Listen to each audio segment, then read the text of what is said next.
ባልና 2 ልጅ ይዛ ወጥታ ነው ከቤቴል የወጣችው። ስለዚህ ያሳፍራል፣ ሼም ያስይዛል። እዛው እንዳትቀር ምድሯ እንዳልሆነ እየታወቀ በዚህ ጋር ዞር ስትል ጣዖትን የሚያመልክ በዚህ ጋር እንደፈለገ መረን የወጣ ህዝብ እያየች በሞዓብ ምድር መቆየቱም ደግሞ ጥቂት ሊያሳቅቃት ወይም ደግሞ አምላኳን፣ ቤቷን፣ መቅደሱ ያለበትን እሱም ቦታ ተመልሶ እንደገና ሄዶ ለማየት እዛ ለመኖር ናፍቆቱን ቢኖር ግን ከህመም ጋር ምናልባት የመመለስን አቅም ላታገኝ ትችላለች። ብትመለስም መጨረሻ ላይ ለሩት እንደተናገረችው ብመለስ እንኳን ምን አለ ከኔ ዘንድ እንደገና አግብቼ ወልጄ ለእናንተ ባል የሚሆኑ ልጆች ማድረስን አልችልም።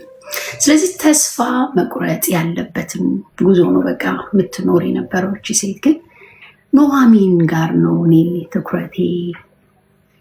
ሩት እንደዛ ጨክና እንድትወጣ ምድሯን እንድትተው ሩት አባቷን ቦዔዝ እንደዛ ብሎታል። የአባትና የእናቷን ቤት ረስታ በቃ ትታ ጥላ እንድትወጣ ትልቁን ሚና ተጫውታለች።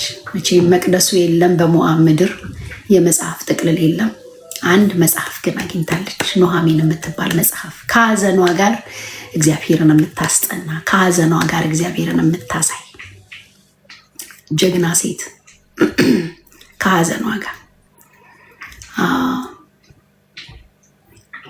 እና ይቻላል። ብዙ ጊዜ በሚገጥሙን ነገሮች የእግዚአብሔርን ነገር እጥፍጥፍ አድርገን ቁጭ የምንልበት ከእግዚአብሔር ጋር ያለንን ነገር በሀዘን አኩርፈን አጣጥፈን ቁጭ የምንልበት ብዙ ሁኔታዎች ሊፈጠሩ ይችላሉ። ግን ኑኃሚን ትልቅ ምሳሌያችን ናት። ከተሰበረው ጋር ስብርብር ብለን እንዳንቀር፣ ከተበላሸው ጋር እዛው በቃ ራሳችንን ወድቀን እንዳንቀር፣ ካለቀው ጋር አብረን እንደዚሁ ተስፋችን እንዳያልቅ ኑኃሚን ትልቁን ትምህርት ልታስተምረን ትችላለች። ከኑኃሚን እኔ እንዲሁ ሳስባት ጥቁር ልብሷ ወልቀው ይሆን አይዶን ነው እንግዲህ ሀዘኑ እንዳለ አለቀቃትም። ከ10 ዓመትም በኋላ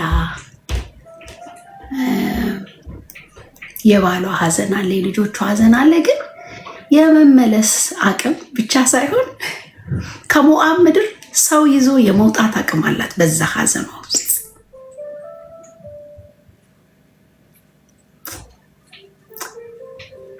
ማለት እውነቴን ነው የምላችሁ፣ ይነዝረኛል እጄን። ምን አይነት ሴት ናት? ብዙ ጊዜ ምድሯን ለቃ ስለወጣች ምድሯን እናት አባቷን ለቃ ስለወጣች ስለ ሩት ነው የሚነገረው። የስ እውነት ነው። ማቴዎስ ወንጌል ላይም ስንሄድ ስለ ሩት ነው የሚወራው። ሩትም ከቦዔዝ ኢዮቤድን እንደወለደች የእሴይን አባት እንደወለደች ይናገራል። ግን ለሩት መውጣት ምክንያት ኑኃሚን ናት።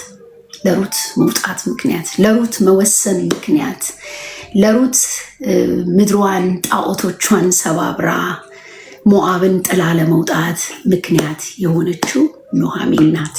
ከሀዘኗ ጋር፣ ከጥቁር ልብሷ ጋር፣ ከተዘቀዘቀ ነጠላዋ ጋር፣ ከዛ ሁሉ ለቅሶ ጋር፣ ባዶ ሆኛለሁ ከሚል ጋር፣ ስሟን ከመሰረዝ ጋር፣ ማራ በሉኝ ከሚለው ወሬ ጋር ኢየሱስ ታይቷል። እግዚአብሔር ታይቷል። እግዚአብሔር ታይቷል። አይዊሽ የሆነ ነገር ማለት መውጣቷ ምስክር ነው። የሆነ ነገር ባይጻፍ እንኳን መውጣቷ ግን ምስክር ነው። መውጣቷ፣ ሞዓብን መተዋ፣ ጣዖቶቿን ጥላ መውጣቷ፣ ፕላስ ደግሞ በጣም የሚገርማችሁ ነገር ወደ ቤቴል ስትሄድ ወደ ቃርሚያ ኑሮ ነው የገባችው። ቃርሚያ መጽሐፍ ቅዱስ ላይ የተጻፈ የእስራኤላውያን ስርዓት ነው።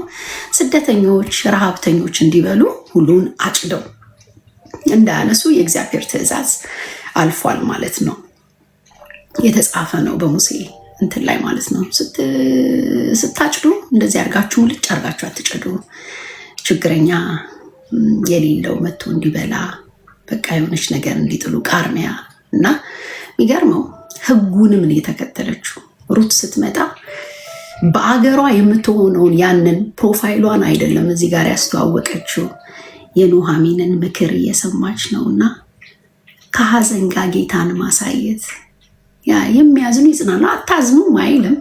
የሚያዝኑ መጽናናትን ያገኛሉ፣ የሚያለቅሱ እንባቸው ይታበሳል። እግዚአብሔር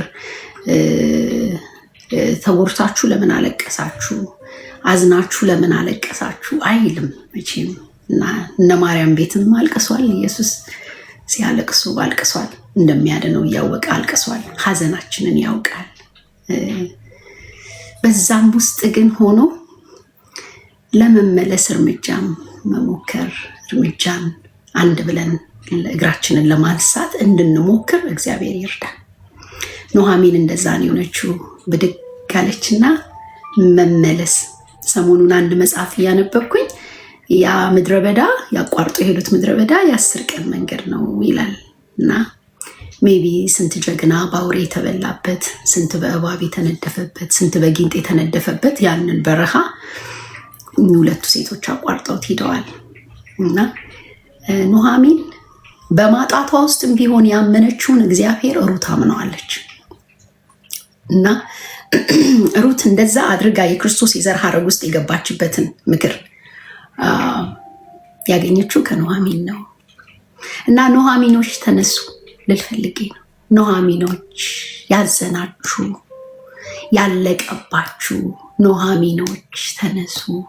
ያጣችሁ፣ የሞተባችሁ፣ በእናንተም እግዚአብሔር ሕዝቡን ወደ ራሱ ይስባል። አቅሟ ምን ያህል ነው ካላችሁ፣ እንዴት ብዬ ነው ያንቺን አምላክ ማምነው ልትል ትችላለች ኑሃሚን። ማነው ሩት እንዴ? ይኸው አንደኛ ከምድራችሁ ውሃ ጠፍቶ በእህል ማጣት ምክንያት አይደል እንዲህ ወደዚህ የመጣችሁት ማለት ትችላለች። ግን የሆነ ያየችው ነገር አለ፣ አይታለችውን ነገር ነው ሩት አይታለች ከኑሃሚን ላይ። ለዚህ እንኳን ደስታችን አይደለም ሀዘናችን ራሱ ይስባል። አይገርማችሁ? ጥያቄ በጥያቄውን ውስጥም ሆነን እግዚአብሔር ሕዝቡን በእኛ በኩል አድርጎ ወደ ራሱ ይስባል። እና ዛሬ ልልህ የምፈልገው ምንድነው? ኑሃሚኖች ተነሱ። ይሄ ተበላሸብኝ የምትሉ ተነሱ። ይሄ ያለቀብኝ የምትሉ ተነሱ። ይሄ ሞተብኝ የምትሉ እናቶች ተነሱ፣ ተነሱ። ያው የእናቶች ቀን ስለሆነ ለእናቶች ብቻ ነው የማወራው።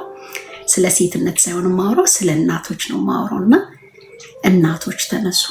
የሞተባችሁ ተነሱ፣ ያለቀባችሁ ተነሱ፣ ቅርጽ ያጣባችሁ ተነሱ። በዚያም ውስጥ ፊታችንን ወደ እግዚአብሔር መመለስ። ኑሃሚን ታቦቱ ወዳለበት፣ የእግዚአብሔር ሕዝብ ወዳለበት ቤቴል የዳቦ ቤት፣ አንቺ ቤተልሔም የይሁዳ ምድር ተብሎ የተባለት ወደዛች ምድር ፊቷን የመለሰችው። ዛሬ አኩርፋችሁ ከተቀመጣችሁበት፣ አኩርፈን ከተቀመጥንበት፣ አዝነን ከተቀመጥንበት ብድግ እንበል። እግዚአብሔር በዛም ውስጥ ሕዝቡን ወደ ራሱ ይስባል። እግዚአብሔር ሕዝቡን ወደ ራሱ ይስባል። ስለዚህ ኑሃሚኖች ተነሱ። ከዛ ውስጥ እንዴት ምክር ይወጣል? የሚገርመው ነገር እስከ መጨረሻ ከቦዔዝ ጋር የምትጓዝበትን ጉዞ ያስተማረቻት እሷ ኑሃሚን ናት። ከቦዔዝ ጋር የምትጓዝበትን ጉዞ፣ የምትሄደውን ጉዞ ምን ማድረግ እንዳለባት ከዛ ስብርባሪ ውስጥ ይሄ ምክር ይወጣል። እና ሕፃኑን እዛ ጎረቤቶች ከተወለደ በኋላ ኢዮቤድን አንስተው እንኪ ያው ቤትሽን የሰራ ቤትሽ ተሰራልሽ አሏት። በቃ ስታስቡት እንደው እንደ ሰውኛ በምንድን ነው ተደርጎ? እግዚአብሔር ግን በቃ መልካም ነው። ከፍርስራሽ ውስጥ መልካምን ያወጣል። ከፍርስራሽ ውስጥ መልካምን ያወጣል። ለዚህ ነገር የፈረሰባችሁ እህቶች፣ ነገር የፈረሰባችሁ፣ ነገር የተበላሸባችሁ፣ ነገር የሞተባችሁ፣ ነገር ያለቀባችሁ፣ መመለስ ሺም የያዛችሁ፣ ያፈራችሁ ወደ እግዚአብሔር ፊትን እንደገና ለመንበርከክ እንደገና ለምስጋና በቸርች በምናምን በቃ ያዘናችሁ፣ ቤታችሁ የተቀመጣችሁ፣ አገልግሎታችሁን የተዋችሁ ዛሬ ወደ እግዚአብሔር በመመለስ ከዛ ውስጥ እግዚአብሔር የከበረውን ነገር ያወጣል ነው የዛሬ መልእክቴ። መልካም እናቶች ቀን። ጌታ ኢየሱስ ይባርካችሁ። ይህንን ነው ልላችሁ የፈለግኩትኝ። ተባረኩ። በጣም ነው የምወዳችሁ። ጨርሻለሁ። ቴንኪዩ። 10 ደቂቃ ስለማትበቃኝ ብዬ ነው ላይቭ የገባሁትኝ። እወዳችኋለሁ። ብርክ በሉልኝ። ቴንኪዩ ሶ ማች